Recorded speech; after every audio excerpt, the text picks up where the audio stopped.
ياه، بستنى اشرب القهوه دي من وانا صايمه. القهوه عندي اصلا اهم من الاكل. استني بس، قولي لي متعوده تشربي قهوتك في رمضان امتى؟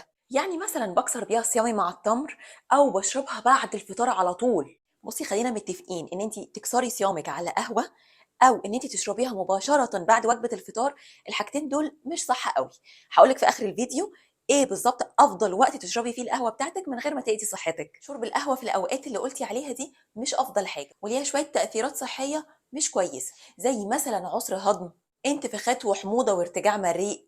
لان انا بكسر بيها صيامي او باخدها مباشره بعد الاكل، ممكن تزود من القلق والتوتر والارق. ده لو بستهلك كمية كبيرة منها أثناء ساعة الفطار. وخدي بالك كمان إن القهوة مضرة للبول، فكتر شربها هيعرض جسمك لجفاف، وانتي أصلا صايمة عدد من الساعات طويل، فانتي كده بتقللي كمية المية اللي جسمك بيستفيد بيها. وشربها بعد الأكل مباشرة ممكن يعرضك لقلة امتصاص الحديد والكالسيوم من الأكل، ده بسبب احتوائها على كافيين وتاننز، والحاجات دي بتمسك في عناصر زي الكالسيوم والحديد وتقلل من امتصاصها. فمع الاستمرار على عادات زي دي ممكن تعرضني لهشاشة عظام أو أنيميا. يبقى أفضل وقت تشرب القهوة بتاعتك في رمضان، اشربها بعد وجبة الفطار بساعة أو ساعتين. اشرب واحدة أو اتنين بس في اليوم، مش أكتر من كده.